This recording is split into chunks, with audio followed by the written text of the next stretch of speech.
Hello students. पिछले class में हम लोग देखें अगर तो पिछले क्लास में मैंने आपको पढ़ाया था आयंस के बारे में।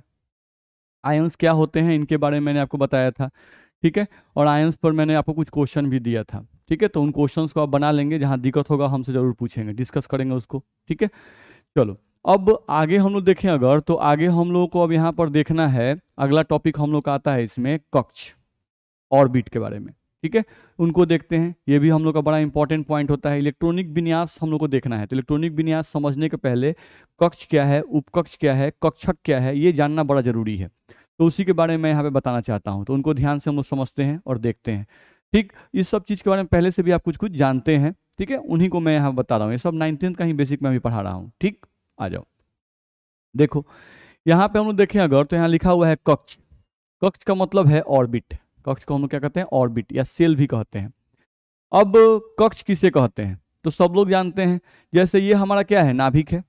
ये हमारा क्या है, नाभिक है, जो परमाणु के केंद्र पे रहता है, सब लोग जानते हैं। अब नाभिक के बाहर, नाभिक के बाहर का वह जगह, नाभिक के बाहर का वह जगह जहां इलेक्ट्रॉन उपस्थित रहता है और नाभिक के चारों ओर क्या करता है, चक्कर लगाता है, उसी जगह को क्या कहते हैं, कक्ष। यानी इलेक्ट्रॉन जो है, इलेक्ट्रॉन का जो घर होता है, इलेक्ट्रॉन का जो घर होता है वही कक्ष कहलाता है। इलेक्ट्रॉन का जो घर होता है वो घर ही क्या कहलाता है, कक्ष कहलाता है। तो हम वही बोल रहे हैं कि कोई पूछता है कि कक्ष क्या है भाई, कोई पूछता है कि कक्ष क्या है, तो बोलना है कि नाभिक, ये नाभिक हो गया, के बाहर, नाभिक के बाहर का वह जगह, नाभिक के बाहर का वह जगह जहां इलेक्ट्रॉन उपस्थित रहता है, जहां इलेक्ट्रॉन उपस्थित रहता है और नाभिक के चारों ओर चक्कर लगाता है, नाभिक के चारों ओर क्या करता है, चक्कर लगाता है, उसी जगह को, उसी जगह को हम लोग क्या कहते हैं, कक्ष कहते हैं। तो उसी परिभाषा को मैंने यहाँ लिखा हुआ है, आप देखो। नाभिक के बाहर का वह जगह जहां इलेक्ट्रॉन्स उपस्थित रहकर नाभिक के चारों तरफ चक्कर लगाते हैं, उसी जगह को कक्ष कहते हैं। उसी जगह को हम लोग क्या कहते हैं, कक्ष कहते हैं। वही बात हम लोग को बताया गया और यहाँ पे फोटोज दिखाया गया है। ठीक, अब हम लोगों के पास देखा जाए तो कुछ परमाणु ऐसे होते हैं जिनके पास एक कक्ष है, कुछ परमाणु ऐसे हैं जिनके पास दो कक्ष होते हैं। नहीं, अलग अलग परमाणुओं का आकार क्या होता है, अलग अलग होता है। छोटे परमाणु भी प्रकृति में है, बड़े परमाणु भी प्रकृति में है। नहीं, तो अभी तक अगर हम लोग देखें, नहीं तो अधिकतम कितने कक्ष रखने वाले परमाणु का खोज हो चुका है, तो ध्यान रखना, अभी तक अधिकतम 7 कक्ष तक, अभी तक 7 कक्ष तक रखने वाले परमाणु का खोज हुआ है। ध्यान रखना है, यानी ऐसा परमाणु का खोज अभी नहीं हुआ है जिनके पास 8 कक्ष उपस्थित हो। 8 कक्ष रखने वाले परमाणु का खोज अभी नहीं हुआ है। अभी खोज अधिकतम कितने कक्ष वाले का हुआ है, 7 कक्ष तक रखने वाले परमाणु का खोज हुआ है। उससे ज्यादा कक्ष रखने वाले परमाणुओं का खोज अभी नहीं हुआ है। यानी 1 कक्ष रखने वाले परमाणु का खोज हो चुका है, 2 कक्ष रखने वाले परमाणु का भी खोज हुआ है, 3 कक्ष भी, 4 कक्ष भी, 5 कक्ष भी, 6 कक्ष भी, 7 कक्ष तक नहीं, लेकिन 8 कक्ष तक रखने वाले परमाणुओं का खोज अभी नहीं हुआ है। तो जैसे मैंने यहाँ पर फोटो आपको बनाया है, चलो जैसे यहाँ से हम लोग देखना चाहें तो देखो, तो यहाँ मैंने फोटो बनाया है। अब इस फोटो में मान लो कि ये जो हम लोग सबसे छोटा जो लिखे हैं, यहाँ पे आपका नाभिक है, यहाँ पे मैंने प्लस डाल दिया, ये आपका नाभिक है। ठीक है, अब नाभिक के बगल वाला ये जो है आपका, ये पहला कक्ष है, ये आपका दूसरा कक्ष है, ये आपका तीसरा कक्ष है, ये आपका चौथा कक्ष है, ये आपका पांचवा कक्ष है, ये आपका क्या है भाई, पांचवा कक्ष है, ये आपका छठा कक्ष है और ये आपका सातवां कक्ष है। नहीं, तो ये अधिकतम कितने कक्ष हो गए, 7 कक्ष हो गए। अब आप भी जानते हो नहीं कि पहला जो कक्ष होता है उसको के हमसे दर्शाते हैं, दूसरे कक्ष को हम लोग एल कहते हैं, तीसरे कक्ष को हम लोग एम कहते हैं। ध्यान रखना, तीसरे कक्ष को हम लोग क्या कहते हैं, एम कहते हैं। आपका चौथा कक्ष जो होता है उसको हम लोग एन कहते हैं। नहीं, उसके बाद वाले को के एल एम एन ओ कहते हैं, तब वाले को पी कहते हैं, उसके बाद वाले को क्यू कहते हैं। ध्यान रखना है, तो ये हम लोग को ध्यान रखना है कि पहला कक्ष आपका के है, तब एल है, तब आपका के एल, तब एम, तब एन, तब ओ, तब पी और तब क्यू। ध्यान रखना है। तो इस तरह से हम लोग कक्ष समझते हैं। तो मैंने आपको यहाँ से यही बताया कि कक्ष क्या है। तो नाभिक के बाहर का वह जगह जहां इलेक्ट्रॉन उपस्थित रहकर नाभिक के चारों ओर चक्कर लगाते हैं, उन्हीं जगह को क्या कहते हैं, कक्ष कहते हैं। अभी तक अधिकतम 7 कक्ष तक वाले परमाणु का खोज हुआ है, उससे ज्यादा कक्ष रखने वाले परमाणु का खोज नहीं हुआ है। ये बात मैंने आपको बताया। ठीक, अब हम लोग आगे बढ़ते हैं। चलो यहां से हम लोग आ जाएं तो लिखा हुआ है किसी भी एक कक्ष में अधिकतम इलेक्ट्रॉन की संख्या, नहीं, किसी भी एक कक्ष में अधिकतम इलेक्ट्रॉन की जो संख्या होगी वो कितनी हो सकती है वो हम लोग को बताया जा रहा है। तो उसका फॉर्मूला यहाँ पर लिखा हुआ है, आप देखिएगा तो लिखा हुआ है 2n², जहां पर n जो है, n का मतलब है कक्ष संख्या, n का मतलब क्या रखना है, कक्ष संख्या। समझते हैं, देखो तो हम लोग को यहां से कहा जा रहा है कि पहला कक्ष, अब पहला कक्ष कौन सा है भाई, तो पहला कक्ष हमारा k है। नहीं, अब पहले कक्ष k में अधिकतम इलेक्ट्रॉन की संख्या हम लोग को निकालनी है। चलो तो देखते हैं, देखा जाए। अगर पहला कक्ष हमारा k है, तो पहले कक्ष में इलेक्ट्रॉन की संख्या अगर निकालनी है तो हम लोग क्या करेंगे, 2 इंटू, यहाँ फॉर्मूला है n², तो n के जगह पर कक्ष संख्या रखना है, तो यहाँ कक्ष संख्या कितना है भाई, 1, तो यहाँ पे हम रखेंगे 1 का स्क्वायर। तो 2 इंटू 1 का स्क्वायर बराबर आपको यहाँ से आ जाएगा 2 इलेक्ट्रॉन्स। यानी जो पहला कक्ष है उसमें अधिकतम 2 इलेक्ट्रॉन रह सकते हैं, 2 से ज्यादा इलेक्ट्रॉन उसमें नहीं रह सकते हैं, क्योंकि पहला कक्ष बहुत छोटा होता है, तो उसके इलेक्ट्रॉन रखने की क्षमता भी क्या है, कम है। उसमें अधिकतम कितने इलेक्ट्रॉन आएंगे, 2 इलेक्ट्रॉन आएंगे, 2 से ज्यादा इलेक्ट्रॉन वो नहीं रख सकता है। हाँ, 2 से कम रख सकता है, 1 रह सकता है उसमें, 2 रह सकता है, लेकिन 3 नहीं रह सकता है, 3 इलेक्ट्रॉन उसमें नहीं रह सकता है, ध्यान रखना है, ठीक। अब हम लोग दूसरा लेते हैं, तो के एल है।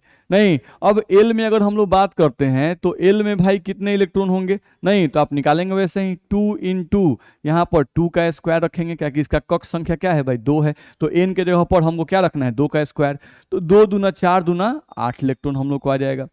यहाँ से हम लोग अगर तीसरे कक्ष किया जाए तो तीसरा कक्ष आपका कौन है, एम है। अगर तीसरे कक्ष की बात करें तो तीसरे कक्ष में कितने इलेक्ट्रॉन होंगे भाई, तो उसको भी हम लोग निकाल सकते हैं। यहाँ पर 2 इंटू 3 का स्क्वायर हो जाएगा, तो 3 3 का 9 और 9 दूना 18 इलेक्ट्रॉन आपको आ जाएगा। वैसे ही हम लोग चौथे कक्ष की बात करते हैं, तो चौथा कक्ष आपका एन है। अब अगर एन में कोई पूछता है कि भाई एन में कितने इलेक्ट्रॉन होंगे, तो यहाँ से हम लोग निकाल सकते हैं 2 इंटू 4 का स्क्वायर कर देंगे, तो चौ का 16 और 16 दूना कितना आएगा, 32 इलेक्ट्रॉन हम लोग को आ जाएगा। वैसे ही पांचवा कक्ष हम लोग देखें तो हम लोग का ओ है।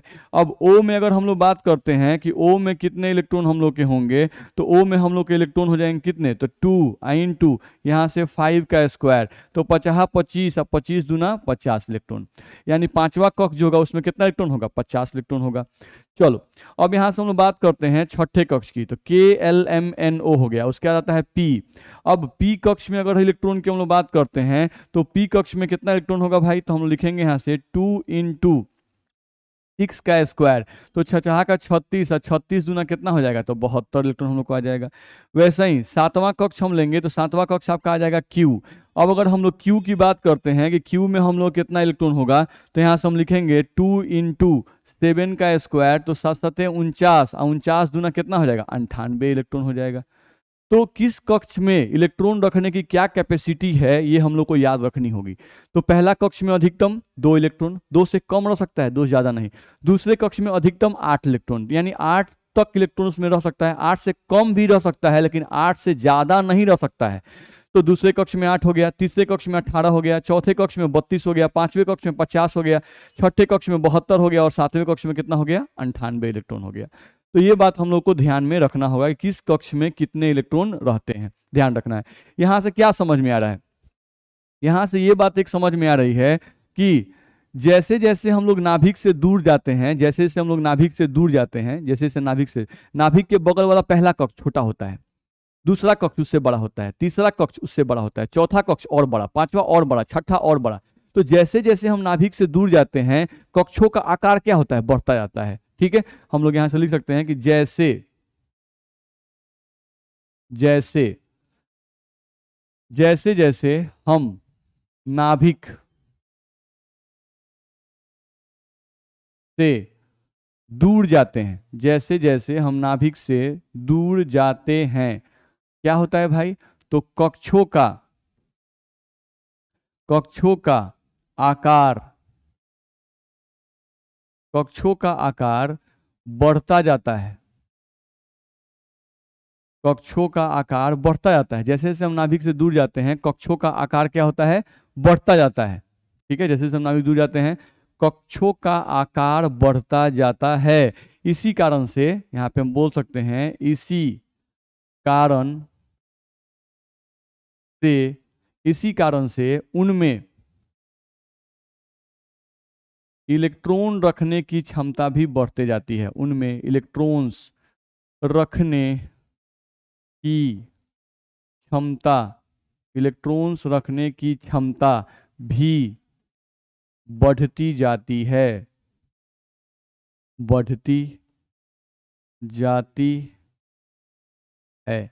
ध्यान रखना, उसमें इलेक्ट्रॉन रखने की क्षमता भी क्या होती है, बढ़ती जाती है। आप देख रहे हैं पहला कक्ष में इलेक्ट्रॉन रखने की क्षमता सिर्फ 2 है, आकार बढ़ गया 8 इलेक्ट्रॉन, आकार और बढ़ गया 18 इलेक्ट्रॉन, आकार और बढ़ गया 32 इलेक्ट्रॉन, आकार और बढ़ गया 50 इलेक्ट्रॉन, आकार और बढ़ गया 72 इलेक्ट्रॉन, आकार और बढ़ गया 98 इलेक्ट्रॉन। तो जैसे जैसे कक्षों का आकार बढ़ता जाएगा उनमें इलेक्ट्रॉन रखने की क्षमता क्या होगी, बढ़ती जाएगी। तो वही बात हम लोग को यहाँ से बताया गया। ठीक, तो ये बातें आप लोगों को समझ में आ गई होंगी। अगले पॉइंट पे हम लोग आते हैं। चलो यहां से हम लोग अगले पॉइंट पे आए तो हम लोग को यहाँ पे टॉपिक लिखा हुआ है, आप देख सकते हैं उपकक्ष। नहीं, पहले हम लोग क्या पढ़े, कक्ष। अब कक्ष के बाद यहाँ पे क्या आ रहा है, उपकक्ष। उपकक्ष को इंग्लिश में कहा जा रहा है सब ऑर्बिट। उपकक्ष को इंग्लिश में कहा जाता है सब ऑर्बिट। नहीं, अब सब ऑर्बिट क्या है भाई, तो बोला जा रहा है यहाँ पर कि कक्ष के छोटे छोटे, देखो यहाँ लिखा हुआ है, कक्ष के छोटे छोटे भागों को उपकक्ष कहते हैं। क्या कहा जा रहा है, ध्यान सुनो, कक्ष के छोटे छोटे भागों को उपकक्ष कहते हैं। ठीक है, अर्थात उपकक्ष कक्ष के अंदर उपस्थित रहते हैं। उपकक्ष जो हैं ये कक्ष के अंदर उपस्थित रहते हैं। ठीक, उपकक्ष कहाँ रहते हैं, कक्ष के अंदर। ठीक है, जैसे एग्जांपल समझो, हम लोग बोलते हैं, जैसे बोलते हैं सिंपल कि एक घर है। नहीं, तो घर जो है उसको हम लोग बोलते हैं घर एक कक्ष की भांति काम करता है। घर क्या है, कक्ष। अब घर के अंदर क्या रहता है, रूम। घर के अंदर क्या आता है, रूम। तो ये जो रूम है, घर के अंदर जो रूम होता है, यही क्या है, उपकक्ष। नहीं, तो हम क्या कहेंगे, रूम घर के अंदर उपस्थित रहते हैं। रूम घर के अंदर उपस्थित रहते हैं। तो अगर रूम घर के अंदर उपस्थित रहते हैं तो सेम यहां भी उपकक्ष कक्ष के अंदर उपस्थित रहता है। उपकक्ष कक्ष के अंदर उपस्थित रहता है। इसका मतलब उपकक्ष रूम है और कक्ष घर है। ध्यान रखना, उपकक्ष क्या है, रूम है, और कक्ष क्या है, घर है। ध्यान रखना है। ठीक है, तो वही बात हम लोग को बताया गया, यानी कि हम लोग को ध्यान रखना है सिर्फ इलेक्ट्रॉन कक्ष में नहीं रहते हैं। कक्ष जो है वो इलेक्ट्रॉन का घर हो गया और उपकक्ष हो गया उस घर के अंदर का रूम हो गया। तो उपकक्ष क्या है, रूम है, याद रहे। ठीक है, चलो अब हम लोग को यहां लिखा हुआ है, देखें तो लिखा हुआ है, यहां पर लिखा हुआ है हम लोग को, कक्ष में उपकक्ष की संख्या, किसी भी कक्ष में उपकक्ष की संख्या बराबर क्या लिखा हुआ है, कक्ष संख्या। ठीक है, चलो आप यहां से लिखना शुरू करते हैं। पहला कक्ष, तो पहला कक्ष हमारा K है। तो पहला कक्ष अगर K है तो इसमें अगर देखें हम लोग, तो इसमें हम लोग बात करते हैं कि इसमें हम लोग का उपकक्ष कौन सा आएगा। तो पहला कक्ष K है, तो इसमें देखो तो कक्ष संख्या इसे कितना है, 1। तो कक्ष संख्या 1 है तो इसमें उपकक्ष भी 1 होगा। यानी पहला घर, कक्ष को हम लोग क्या बोल रहे हैं भाई, यहाँ पे लिख दे रहे हैं, कक्ष को हम लोग बोल रहे हैं कि ये घर है और उपकक्ष क्या है, रूम है। ठीक है, तो पहला घर में कय गो रूम है, एगो रूम है। पहला घर में कय गो रूम है, एगो रूम है। चलो अब हम बात करते हैं दूसरे कक्ष की। तो दूसरा कक्ष आपका कौन सा है, L। अब अगर L की बात करते हैं आप, नहीं तो अगर L की बात करें तो L में इसका कक्ष संख्या कितना है, 2। तो कक्ष संख्या 2 है तो इसमें उपकक्ष भी कितने होंगे, 2। ऐसे बोल सकते हैं कि दूसरा घर में रूम कय गो है, 2 गो है। ठीक, चलो अब वैसे ही आते हैं तीसरा, तो इसका कक्ष संख्या 3 है। तो इसमें उपकक्ष अगर कोई पूछता है कि इसमें उपकक्ष कितना होगा, तो इसमें उपकक्ष हम लोग कितना हो जाएगा भाई, तो 3। यहाँ पर चौथा हम लोग क्या है, तो चौथा हम लोग का n है। ध्यान रखना है। अब अगर चौथा हम लोगों का n है, इसमें कोई पूछता है कि इसमें उपकक्ष कितना होगा, तो इसमें उपकक्ष हम लोग का हो जाएगा 4।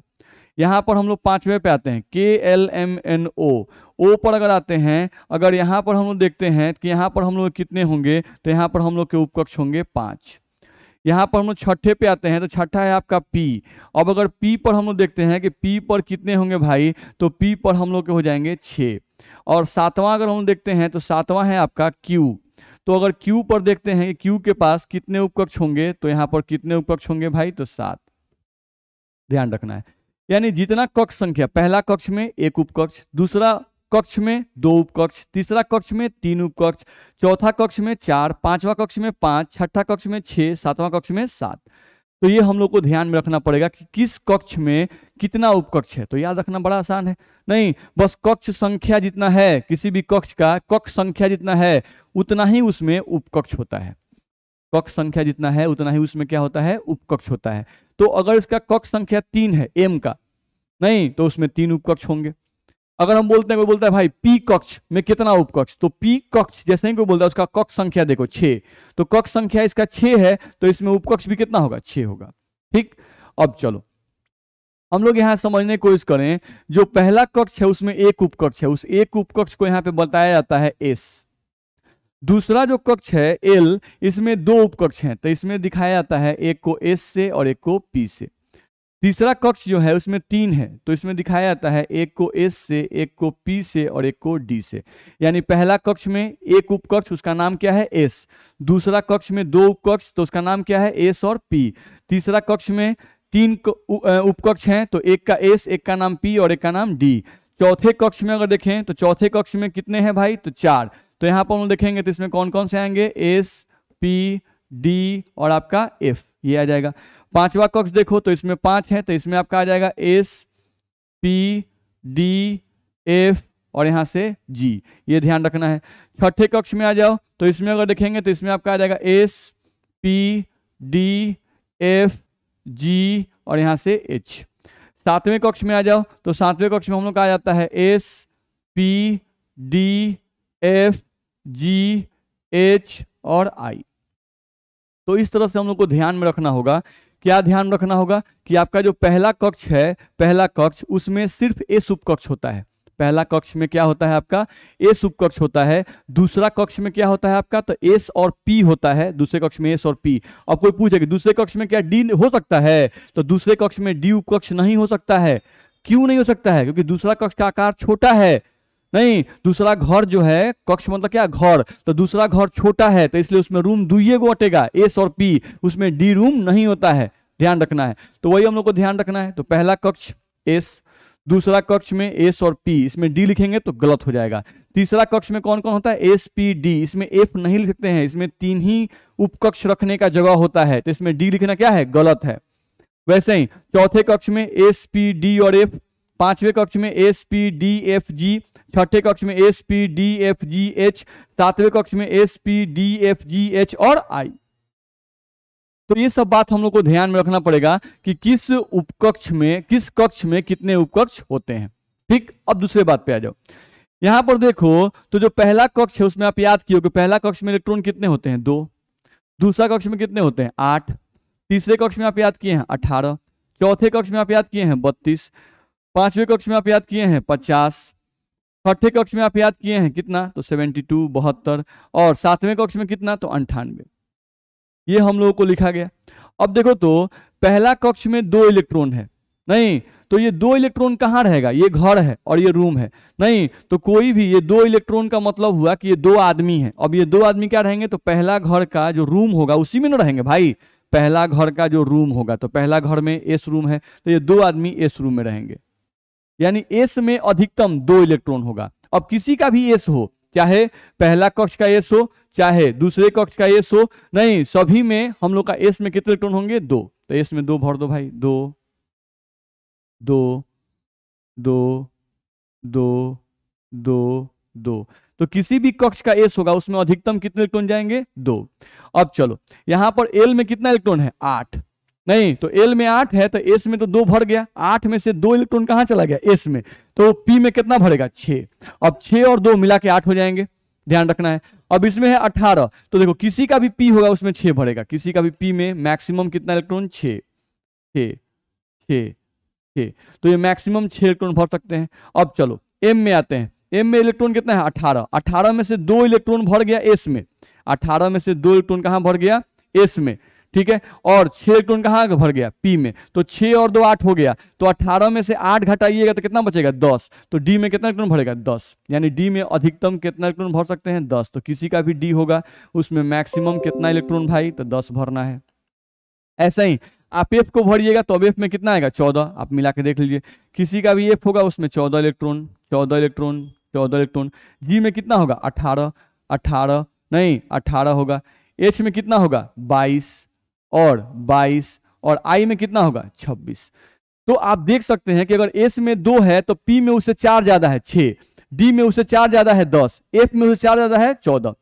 यानी मेरे कहने का सेंस है कि अगर आपको S उपकक्ष में आप याद कर लिए कि S उपकक्ष में 2 इलेक्ट्रॉन होता है तो P में उससे 4 ज्यादा होगा 6, D में उससे 4 ज्यादा होगा 10, F में उससे 4 ज्यादा होगा 14, G में उससे 4 ज्यादा होगा 18, H में उससे 4 ज्यादा होगा 22, I में उससे 4 ज्यादा होगा 26। ये ध्यान रखना है। तो वही यहां लिखा गया है उपकक्ष और इलेक्ट्रॉन की संख्या, नहीं तो इसमें भी दिखाई दे रहा है। ऐसे आप यहां भी लिख सकते हैं, क्या लिख सकते हैं कि अगर हम लोग का S उपकक्ष है तो S उपकक्ष में कितने इलेक्ट्रॉन होंगे 2, P उपकक्ष है तो P में इससे 4 ज्यादा कितना होगा भाई, तो 4 ज्यादा यानी 6, D में कितना होगा तो उससे 4 ज्यादा कितना 10, F में उससे 4 ज्यादा तो कितना हो जाएगा आपको 14, G में उससे 4 ज्यादा कितना हो जाएगा 18, H में उससे 4 ज्यादा तो कितना हो जाएगा 22, I में उससे 4 ज्यादा तो कितना हो जाएगा 26। यहां पर आपका आ जाएगा 26 ठीक है। तो यहां से हम लोग को ये इलेक्ट्रॉन याद रखना होगा। अब याद रखना है कि S में अधिकतम 2 इलेक्ट्रॉन भर सकता है, 2 से कम हो सकता है, यानी S1 हम लिख सकते हैं, S2 भी लिख सकते हैं। जैसे हम यहां बोले कि S1 लिखना सही है, S2 लिखना सही है, लेकिन S3 लिखना क्या है गलत है, ध्यान रखना है। हम S में मैक्सिमम 2 इलेक्ट्रॉन भर सकते हैं, 2 से ज्यादा नहीं भरते हैं, 2 से कम भर सकते हैं। जैसे S में 1 भर दो सही है, S में 2 भर दो सही है, S में 3 भर दो गलत हो जाएगा। जैसे हम लोग P लिखते हैं तो P में मैक्सिमम कितना इलेक्ट्रॉन है 6, तो आप P में 1 भर सकते हो सही है, P में 2 भर सकते हो तो भी सही है, P में 3 भरो तो भी सही है, P में 4 भरो तो भी सही है, P में 5 भरो तो भी सही है, P में 6 भरो तो भी सही है, लेकिन P में अगर 7 भर दिए तो गलत होगा। उसकी 7 इलेक्ट्रॉन रखने कैपेसिटी नहीं है, कम रख सकता है, 6 से कम रख सकता है लेकिन 6 से ज्यादा नहीं रख सकता है। हम लोग P में 8 भर दें गलत है, क्योंकि वो मैक्सिमम 6 ही रख सकता है भाई, 6 से ज्यादा नहीं रख सकता है। तो ये बात आपको ध्यान रखनी होगी। तो हम लोगों ने क्या पढ़ा, उपकक्ष के बारे में पढ़ा। उपकक्ष क्या है, तो उपकक्ष कक्ष के छोटे छोटे भाग हैं, यानी उपकक्ष कक्ष के अंदर रहते हैं, उपकक्ष कक्ष के अंदर रहते हैं, इसीलिए हमने कक्ष को घर कहा और उपकक्ष को रूम कहा, क्योंकि रूम घर के अंदर ही रहते हैं। ठीक, तो इस बात को आप समझ गए होंगे, कहीं दिक्कत होगा तो फिर डिस्कस कीजिएगा हमसे। चलिए आगे बढ़ते हैं, अगले पॉइंट पे आए तो हम लोग को यहां से लिखा हुआ है कक्षक। ठीक, अब कक्षक क्या है भाई, तो कहा जा रहा है पहले आप क्या पढ़े कक्ष, पहले आप क्या पढ़े कक्ष, फिर आप क्या पढ़े उपकक्ष, तो कक्ष के अंदर था उपकक्ष। अब उपकक्ष के अंदर रहता है कक्षक, जो हम लोग पढ़ रहे हैं, उपकक्ष के अंदर रहता है कक्षक, ध्यान रखना है। ठीक है, तो वही बात हम लोग को यहां से लिखा हुआ है, देखो उपकक्ष के छोटे छोटे भागों को कक्षक कहते हैं, उपकक्ष के छोटे छोटे भागों को कक्षक कहते हैं। अर्थात कक्षक उपकक्ष के अंदर उपस्थित रहते हैं, अर्थात कक्षक उपकक्ष के अंदर उपस्थित रहते हैं। यानी पहले आपका घर हुआ तो वो हो गया कक्ष, तब आपका रूम आया तो वो हो गया आपका उपकक्ष। अब रूम के अंदर बैठने के लिए उठने के लिए, रूम के अंदर बैठने उठने के लिए आपका बेड रहता है, तो बेड क्या है कक्षक। घर हो गया कक्ष, रूम हो गया उपकक्ष, और रूम के अंदर जो बेड होता है वो हो जाएगा कक्षक, ध्यान रखना है। ठीक है, तो ये हम लोग को ध्यान में रखना होगा। अब यहां से जैसे हम लोग को लिखा हुआ है उपकक्ष और यहां लिखा हुआ है कक्षक। चलो, तो अभी हम लोग उपकक्ष के बारे में पढ़े थे, हमारा पहला उपकक्ष कौन था S। अब S में इलेक्ट्रॉन कितना होता है 2, S में अधिकतम 2 इलेक्ट्रॉन, तो 2 इलेक्ट्रॉन है तो 2 इलेक्ट्रॉन के लिए कक्षक का संख्या 1, 2 इलेक्ट्रॉन के लिए कक्षक का संख्या कितना है 1। चलो, यानी जितना इलेक्ट्रॉन होगा उसका आधा कर दो तो आपको कक्षक का संख्या निकल जाएगा। जैसे P, तो P में अधिकतम इलेक्ट्रॉन कितना 6, अब इसका आधा कर दो तो 3। D में अधिकतम इलेक्ट्रॉन कितना 10, इसका आधा कर दो 5। F में अधिकतम इलेक्ट्रॉन कितना 14, इसका आधा कर दो 7। G में अधिकतम इलेक्ट्रॉन कितना 18, इसका आधा कर दो 9। H में अधिकतम इलेक्ट्रॉन कितना 22, इसका आधा कर दो 11। I अधिकतम इलेक्ट्रॉन कितना 26, इसका आधा कर दो 13। तो यहां से हम लोग को देखा जाए तो किस उपकक्ष में कितने कक्षक होंगे ये हम लोग बता सकते हैं। तो उपकक्ष का बस इलेक्ट्रॉन याद रखो, उसका आधा कर दो, आपको क्या निकल जाएगा भाई, आपको आसानी से कक्षक निकल जाएगा, ध्यान रखना है। ठीक, अब हम लोग अभी बता रहे थे कि उपकक्ष का मतलब क्या होता है, तो उपकक्ष का मतलब समझने के लिए हम लिखे थे रूम, और कक्षक का मतलब क्या कहेंगे, बेड। ये आपका बेड को होता है। चलो, तो एस रूम, ये एस रूम है, एस रूम में कय गो आदमी है, 2 गो आदमी, तो 2 गो आदमी के लिए बेड कय गो लगा है, बेड कय गो, एगो लगा है, तो एगो बेड यानी एक डब्बा बनाएंगे। ठीक है, इस तरह से एक डब्बा बनाएंगे, और इस एक डब्बे में 2 इलेक्ट्रॉन, तो एक को रखना है सीधे और एक को रखना है उल्टे, ऐसे सजाना है, ध्यान रखना है। अब पी रूम, ये पी रूम में 6 गो आदमी है, इलेक्ट्रॉन का मतलब आदमी, तो पी रूम में 6 गो आदमी है, 6 गो आदमी के लिए बेड कय गो है, 3 गो, तो इसमें 3 गो बेड बनाएंगे, यानी 3 गो डब्बा बनाएंगे, तो ये हो गया आपका 3 डब्बा। अब इसमें इलेक्ट्रॉन अरेंज करना है, तो 6 है, तो अरेंज करो, 2 2 4 और 2 6, ऐसे अरेंज करेंगे। डी में कितना है, 5, तो डी में 5 बेड बनाओ, 1 2 3 4, ये 5 बेड हो गए। 10 इलेक्ट्रॉन है, 2 2 4 2 6 2 8 और 2 10, ये हो जाएंगे। एफ, एफ में 7 डब्बे होंगे, यानी 7 बेड, तो यहाँ पे आप 7 बेड बना सकते हो इस तरह से, 1 2 3 4 5 6। अब इसमें 14 हैं, तो इनको भर सकते हैं हम लोग, 2 2 4 2 6 2 8 2 10 2 12 और 2 14, तो इस तरह से 14 इलेक्ट्रॉन होंगे। वैसे ही जी के लिए आप 9 डब्बा अपने से बना सकते हैं, इसके लिए 11 डब्बा बनाइए, इसके लिए 13 डब्बा बनाइए, और इलेक्ट्रॉन को आप भर सकते हैं, ध्यान रखना है, तो उस तरह से आप अपने से भर लेंगे। तो यहां से आज के क्लास में मैंने आपको बताया कक्ष के बारे में, उपकक्ष के बारे में और कक्षक के बारे में।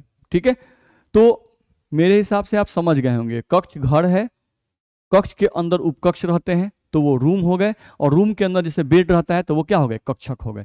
नहीं, अब आपको याद रखना है कि किस कक्ष में कितना इलेक्ट्रॉन होता है, वो याद रखना है, किस कक्ष में कितना उपकक्ष रहता है, ये याद रखना है, किस उपकक्ष में कितना इलेक्ट्रॉन रहता है, वो याद रखना है। नहीं, और हमको ये भी याद रखना है कि किस उपकक्ष में कितना कक्षक होता है। नहीं, और कक्षक को डब्बों से दर्शाते हैं, इन डब्बों को भी आपको ध्यान में रखना पड़ेगा, किस उपकक्ष में कितना कक्षक होता है, ये बात भी आपको याद रखना होगा। तो ये सभी बातें आपको बहुत इंपॉर्टेंट हैं, इन सभी बातों को आप जरूर ढंग से याद करेंगे, ध्यान रखना है। ठीक है, तो आपको बातें आसानी से समझ में आ जाएंगी। अब अगले क्लास में हम लोग फिर आगे बढ़ेंगे, तो अगले क्लास में फिर हम लोग पढ़ेंगे, नहीं इसके बाद हम लोग का टॉपिक आएगा इलेक्ट्रॉनिक विन्यास, तो उसको हम लोग पढ़ेंगे ढंग से, और इलेक्ट्रॉनिक विन्यास जब सीख जाएंगे तब संयोजी इलेक्ट्रॉन क्या होता है, संयोजकता क्या होता है, ये सीख जाएंगे, तो आसानी से हम लोग किसी भी अणु का संरचना लिख पाएंगे, कुछ भी लिख पाएंगे। ठीक है, तो धीरे धीरे हम आगे बढ़ेंगे, 1-2 क्लास में हम लोग कैप्चर कर लेंगे। ठीक, आज के लिए इतना ही, ओके, थैंक यू।